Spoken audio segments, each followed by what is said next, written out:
Look at part 1 for a description of the setup and all the details before you continue to look at this.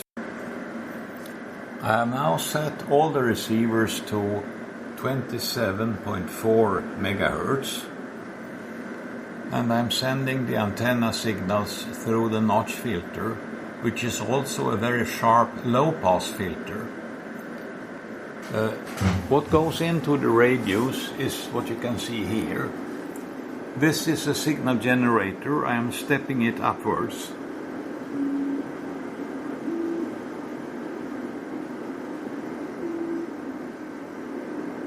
And you can see it is very much attenuated. Within the passband, the level of the signal generator, now I have set a narrower bandwidth to see better, it is minus 16 or minus 17, well, minus 16 dBm. And I step upwards in steps of 100 kilohertz now.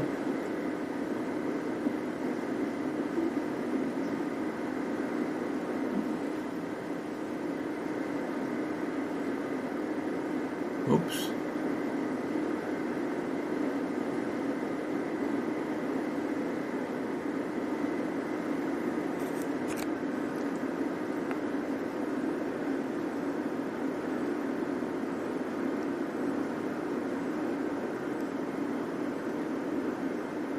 And here it is minus 88. So it means the attenuation is more than 100 dB. And I continue stepping in 100 kilohertz upwards.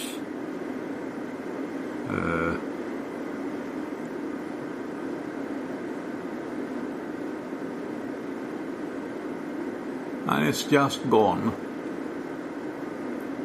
So I need a different setup to be able to see how high the attenuation is. Above 20 megahertz. It is very high.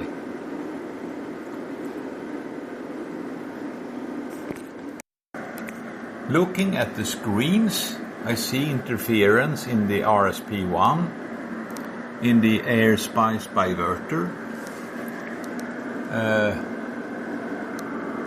in the HF Plus Dual, to some extent in the AFEDRI. Well, not precisely now, but you can see a trace here, and now it comes here.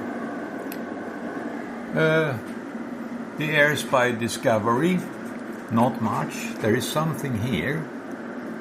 The Perseus, there is nothing. So I will investigate this a little bit more. Worst case right now is 27.33. Here is the RSP1, the Airspy plus Spyverter, HF plus Dual, and Net AFEDRI. Discovery 27, well, 33. Well, now there is a QSB down, and of course the Perseus, nothing. Now it comes back up, but you don't see it here. So I will use signal generators to get a stable signal to look at this, because it is probably mostly second order. It's the sum frequency of two strong signals. Here is what I am now sending into the radios. Two strong signals. This one and that one. And they are separated by 27.33 megahertz. And I see signals on the Net AFEDRI, on the Airspy HF Plus Dual, on the RSP1, and the Airspy Spyverter on the HF Plus Discovery and also on the Perseus. This could be because some of the other radios is sending a signal into the Perseus. We will see.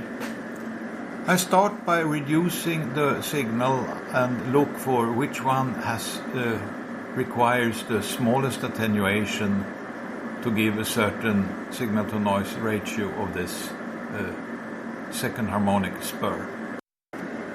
First, I'm looking for the signal level required to bring this sum signal to a certain signal-to-noise ratio. And I'm starting with the net AFEDRI. And it looks like this.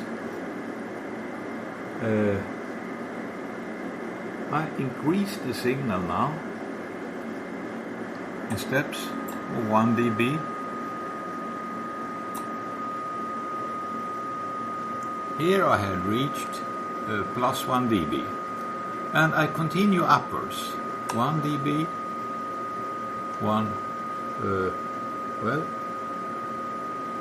10 dB, and back 9 of them. So this is 1 more dB, and 1 more, and 1 more. And increase is slow, and 1 more, and 1 more dB, 1 more dB, 1 more dB, and 1 more, and 1 more. And again 10 more dB, and back 9.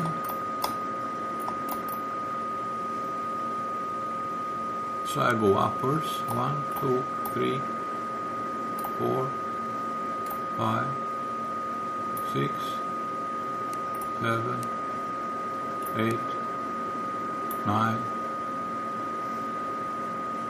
and then 10 more dB, like that,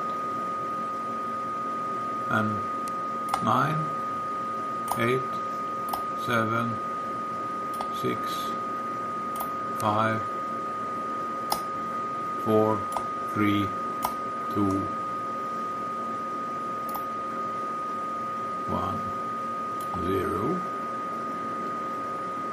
and 10 more dB, and now plus 1, 2, 3, 4, and here it goes very strong. So now I'm reaching some non-linearity. Up to this point it has been digital feedback, because this is an AD converter with some limited performance, and it's very hard to decide where to put the level for it, so I have to make 2 of them. One where it goes wrong, and one where it reaches the reference level 0 on this scale. Here is when it is at about plus 1. I back off 1 dB, and then it goes much lower. So this is the point where we start to see the sum frequency. That is 71 dB on the attenuator. And here is the point where it starts to rise abruptly. Just 1 more dB here, upwards. And the second harmonic grows from 9 to 16. And I go back, and 1 dB on the other direction, and it differs only by 1 dB. So here is the point where something goes really wrong, and that is with an attenuator setting of 38 dB. A very big difference from the place where we start to see this phenomenon.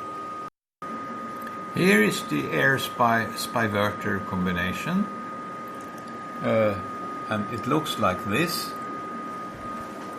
The attenuator is 49 dB, and I increased the level by 1 dB, and as expected the sum frequency increases by 2 dB, and I go back 1 and again 1, and now it decreases by 2 dB. So this is a second order, as we know. And 49 dB is the limit for this unit. And here is the RSP1. The attenuator is 43 dB. Looks like this. I increased by 1 dB. And it goes up by 2. And I go back 1, 2, so I'm 1 dB below. And we are 2 dB below. So this behaves regularly. And here is the HF Plus Dual. Looks like this at the setting of 45 dB. The HF Plus Discovery is here, and here is what it looks like at a setting of 27 dB, and I bring it up by 1 dB,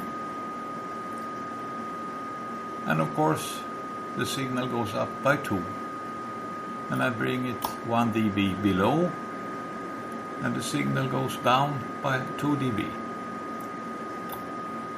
So all is as expected. And here is the Perseus.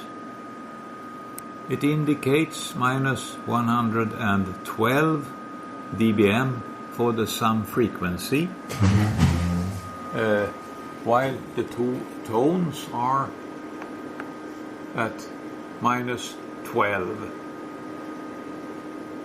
So you can compute IP2 if you wish. The attenuator setting here is 14 dB, and I increase the signal by 1 dB, and it goes up by 2, and I reduce it again and go down 1 dB, and it goes down by 2. So this is second order, and it's not digital feedback, which means that this intermodulation happens in the analog part and not in the ADC.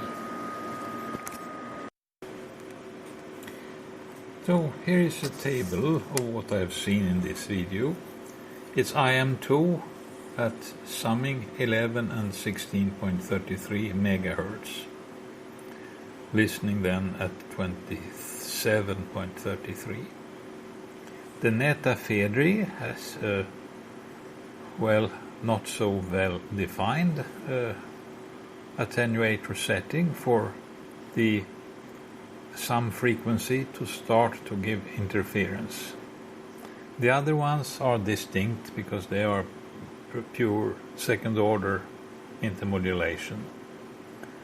And the Airspy Spyverter comes out as the worst one, and then is the HF Plus Dual,